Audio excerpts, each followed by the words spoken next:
Jeigu jaunuoliui, baigusiam nemokamas studijas Lietuvoje ir išvykusiam dirbti į kitas ES šalis, tektų grąžinti pinigus, kuriuos valstybė skiria jo mokymuisi, arba prieš išvykstant įsipareigoti dirbti Lietuvoje tam tikrą laiką, tuomet jaunimas kelis kartus turėtų pagalvoti, ar tai apsimokėtų, sumažėtų emigracijos srautas, augtų šalies bendras vidaus produktas.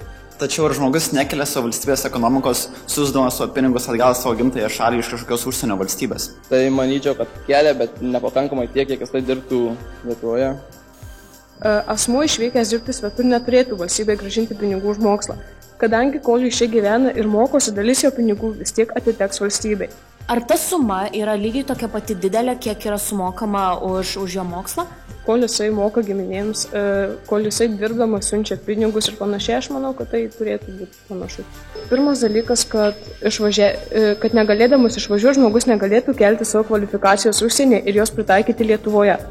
Kad gali kelti tik tai emigravęs, gali kelti savo kvalifikaciją yra neteisinga, kadangi yra stažuotės, bet to Lietuva gali kviesti kvalifikuotus darbininkus į Lietuvą, kad parodytų kitų valstybių praktiką. Sumokėti pinigai mokesčių keliu arba tai, kad jie perka kažkokius produktus ar naudojasi grožio salonais, nėra tokie dideli, kaip jie būtų, jeigu jisai grąžintų investuotus pinigus.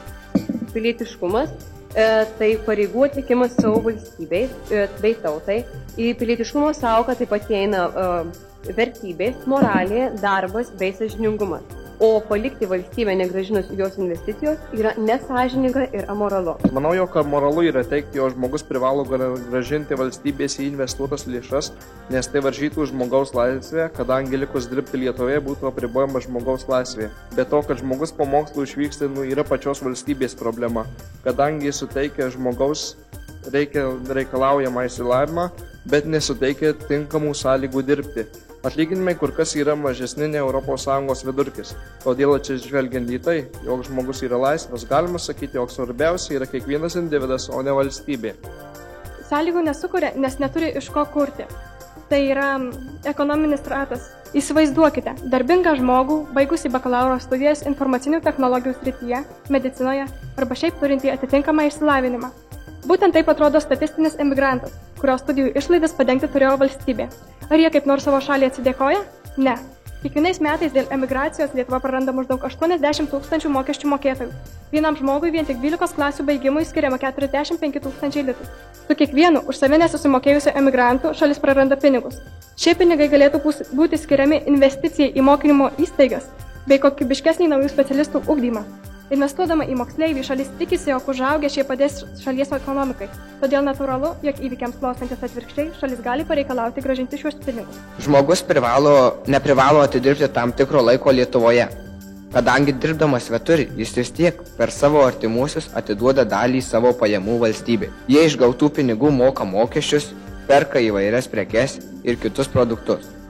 Kai išsilavinę žmonės išvažiuoja į užsienį dirbti, dažniausiai dirba aukštos kvalifikacijos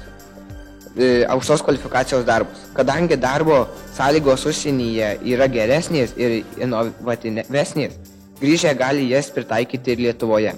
Mes matome, kad valstybė investuoja pinigus į žmonės, tikėdamasi gauti grąžą ateityje. Kadangi žmonės išvažiuoja ir neatiduoda ir niekaip kitaip neprisideda prie valstybės klestėjimo, mes visiškai turime teisę prašyti juos grąžinti mokesčius.